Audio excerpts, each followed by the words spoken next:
Good morning, dear student of class 8th. Myself, Pradeep Dubey.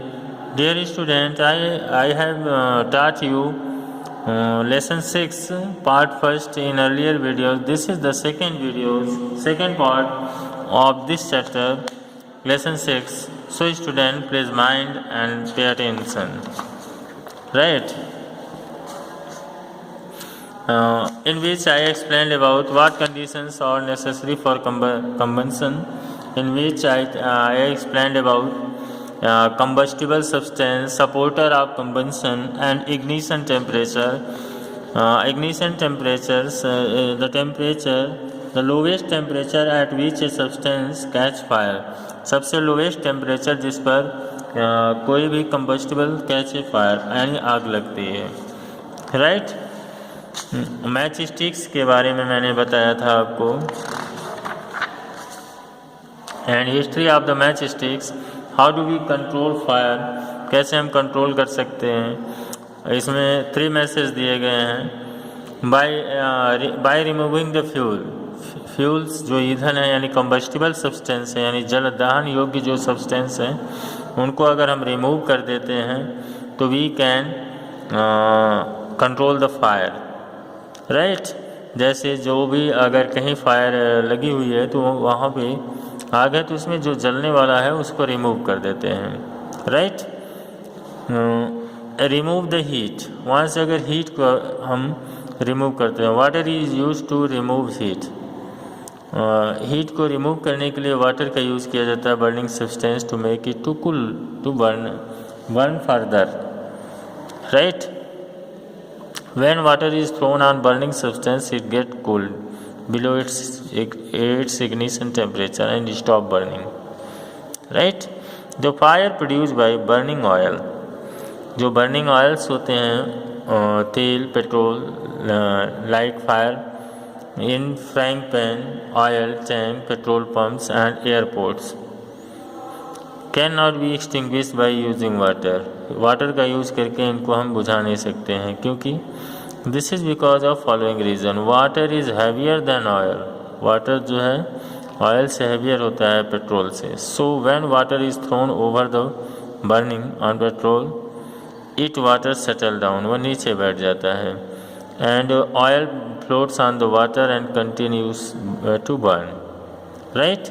Fire caused by the burning oil can not be extinguished by pouring water. यानी जो petrol या ऐसे जो आग लगती है उसको हम पानी डालकर नहीं बुझा सकते हैं. Fire caused by electrical short circuit in electrical appliance और in electrical wiring should not be extinguished by throwing water. Water से नहीं बुझाना चाहिए क्योंकि ordinary water conduct electricity to some extent. वह भी जो है वाटर को कंडक्ट करता है. When water is thrown over the burning electrical appliance, पे जब हम पानी फेंकेंगे it can give electrical shock to the person involve in fire fighting. This water can be not be to be extinguish fire caused by electricity. Cut off the air supply, air supply को काटना. Many fire can be extinguish by cutting off air supply to the burning substance. The air supply to the burning substance can be cut off in the number of ways. Electrical extinguished by the carbon dioxide gas, fire extinguisher. ये देखिए carbon dioxide gas है जो इसमें भरा है जो एक fire extinguisher है. इसका यूज़ करके अग्निशमन होता है. इससे यंत्र होता है, इसी से हम अग्नि को बुझाते हैं. Second, small fire can be extinguish by throwing sand. और छोटा अगर फायर है तो उस पर हम सैंड को फेंक कर उसको बुझा सकते हैं. Cooking oil fire in frying pan in the kitchen can be extinguish bye covering the pan with A fire blanket. Fire blanket के द्वारा उसको कवर करके, डैम्प क्लॉथ के द्वारा कवर करके हम उसको बुझा सकते हैं. In the clothes of a person working in kitchen catch fire, the person is immediately covered with blanket. Blanket से कवर होना चाहिए. टाइप ऑफ कंबंशन, अगर कंबंशन के प्रकार उसके बताएं तो 3. Rapid spontaneous combustion, explosive combustion. Rapid combustion क्या है पहले देखेंगे। Rapid combustion, the combustion reaction in which a large amount of heat and light are produce in a short time called rapid combustion. When we bring a lighted matchstick or lighter near the burner, a gas stove in the kitchen, the cooking gas start burning at once, producing a lot of heat, some light. So the immediate burning of the cooking gas LPG in the gas stove in the to give heat and light is example of rapid combustion. Spontaneous combustion की बात करें तो जैसे the combustion reaction which occur on it's on, जो अपने आप होता है, without the help of any external heat, बिना किसी एक्सटर्नल हीट के होता है, इज कॉल्ड स्पॉन्टेनियस। जैसे burst into flame and heat required for spontaneous combustion produce inside the substance by it's slow oxidation. White phosphorus is a substance which undergoes spontaneous combustion. In other China dish, we will see that it catches fire by itself and start burning without being heated. The burning of white phosphorus on its own at room temperature is an example of spontaneous combustion. यहाँ पे देखा जाए तो spontaneous combustion reaction which takes place in nature are very dangerous, बहुत dangerous होते हैं ऐसे, जो क्योंकि ये स्वयं से लेते हैं ना कंबंशन, क्योंकि उसको लोग भूल जाते हैं कि that is not fire but it is inside heat which continuously जो है कि जलता रहता है। Sometime due to the heat of sun spark of lightning from the sky, spontaneous combustion of straw forest would take place, leading to the forest fire. Most of the fire are however caused due to the carelessness of human beings. When human beings throw away lighted cigarettes in the forest, leave behind a burning campfire after having a picnic in forest, so such careless work of people can also causes of forest fire. Explosive combustion की बात करें, a very fast combustion reaction in which a large amount of heat, light and sound are produced is called explosive combustion. A large amount of gas is released quickly in an explosive combustion. It is rapid expansion of these gases which causes a loud sound explosion. The fireworks, crackers which we explode during the festival work on the explosive combustion of the substance. When a cracker is ignited with a burning matchstick, chemical present in it undergoes a sudden very rapid combustion producing heat, light and large volume of gases. The gases produced are heated by heat involved in the reaction. The hot gases expand rapidly. जो गर्म gases होते हैं बहुत तेज़ी से फैलते हैं. Causes an explosion, इसके कारण explosion होता है. Explosive combustion can also take place if pressure is applied on the cracker by heating it hot.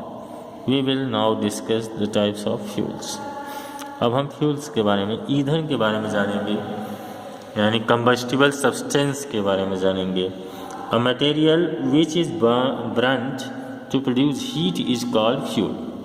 एक मटेरियल जो जलता है और जलकर हीट प्रोड्यूस करता है उसे हम फ्यूल कहते हैं। Some of common fuels are wood, coal, LPG, kerosene, petrol, diesel, natural gas, biogas, etc. A fuel is a very good source used directly to cook food, for burning, for running motor vehicles, etc. Thermal power plant, electrical energy is then used for various purposes. Fuel which we use for various purposes can be in form of solid, liquid and gas. There are three types of fuels: solid fuels, liquid fuels and gaseous fuels. Some of example of solid fuels are wood, charcoal, coal, coke, agriculture waste, cow dung, etc. The example of liquid fuels are kerosene, petrol, diesel, alcohol, ethanol, etc. Gaseous fuels, natural gas, petroleum gas, biogas, coal gas. Right?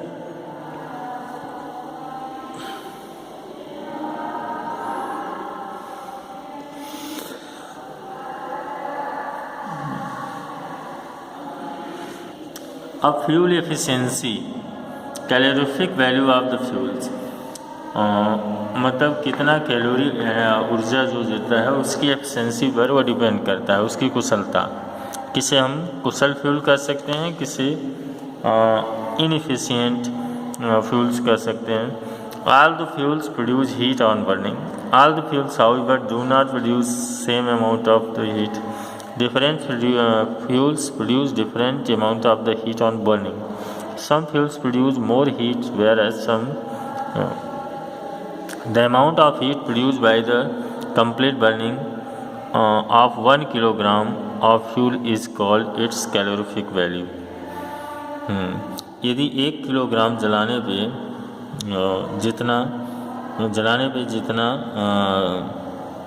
Heat produce होता है उसको 1 calorific value कहते हैं। इसे देखिए kJ, which is written in short form as kJ by kg. We know that kerosene is a fuel. Now when 1 kilogram of kerosene is burned completely, then 45,000 kilojoules of heat energy is produced. So the calorific value of kerosene is 45,000 kilojoule per kg. The calorific value of fuel is also known as heat value of the fuels. Calorific value of some common यहाँ पे दिया है, देखिए cow dung 1 kilo जलाने पे इतना calorific value है, right. Wood ये है 17,000 to 22,000 kilo joule, coal 25,000 to 33,000, biogas 35,000 to 40,000, petrol 45,000, kerosene 45,000, diesel 45,000, methane 50,000 and और ये देखिए मीथेन 50,000, CNG 50,000 एंड LPG जो है यह 55,000 है, और सबसे अधिक हाइड्रोजन गैस में होता है, ये 1,50,000 है। मतलब 1 किलो अगर हाइड्रोजन गैस को अगर हम जला देंगे तो सबसे ज़्यादा हीट वहीं प्रोड्यूस करेगा। इसीलिए जो व्हीकल्स होते हैं, जो एरोप्लेन्स वगैरह होते हैं, उसमें हाइड्रोजन गैस का यूज़ फ्यूल्स के रूप में किया जाता है। From the above table we can see that calorific value of LPG is इतना, by saying that the calorific value of LPG 55 kilojoule. We mean that 1 kilogram of LPG burned completely, then it will produce 55,000 kilojoules of heat energy. Right? Calorific value of LPG is much higher than the calorific value of cow dung, cake and coal. This means that burning of the given amount of LPG will produce much more heat than the burning of the same amount of cow dung, cake or coal. So if we are asked to some water to boil it, right, then we should prefer to use LPG as fuel rather than cow dung, cake or coal. Produce much more heat on burning than an equal amount of the cow dung, cake, coal. We will now solve some problem based on calorific value. यहाँ पे देखिए दिया गया है कुछ problems, इस problems को भी हम समझने का प्रयास करेंगे। Sample problem, in an experiment 45 kg of fuels was completely burned, heat produce was measured to be इतना, calculate the calorific value of the fuels. इसका कैलोरीफिक वैल्यू कैलकुलेट करना है, इसमें डिवाइड कर देना है, राइट। तो यहाँ पे देखिए calorific value of 1 kilogram by burning 1 kilogram of fuel, now heat produce by इतना है, इसमें डिवाइड कर दिए तो इतना पर kg आ गया। इस यहाँ पे हम कैलोरीफिक वैल्यू निकाल लिए। राइट 4000। और मटेरियल देख लीजिए 4000 पे क्या होगा 40,000 right. Simple arrange the following fuels in increasing order of their calorific value. Kerosene, hydrogen gas, LPG, coal, wood. तो वुड लोवेस्ट है, कोल उससे ज़्यादा है, केरोसिन उससे ज़्यादा है, ये दिया गया है। और देखिए characteristics of an ideal fuels. एक आइडियल फ्यूल, आदर्श फ्यूल्स हम किसे कहेंगे, उसके कुछ होता है तो उसके हम कुछ मेजर्स हैं, उन मेजर्स को देखेंगे कि किसको हम आदर्श फ्यूल मान सकते हैं। It has high calorific value, right. It Burns easily in air at the moderate rate, right. It has proper ignition temperature. It does not produce any harmful gases, leave any residue after burning. It is cheap, readily available and easy to transport. So these are the characteristics of the an ideal fuels, right. So here, so student, I will send you next video. Thank you very much. Good day.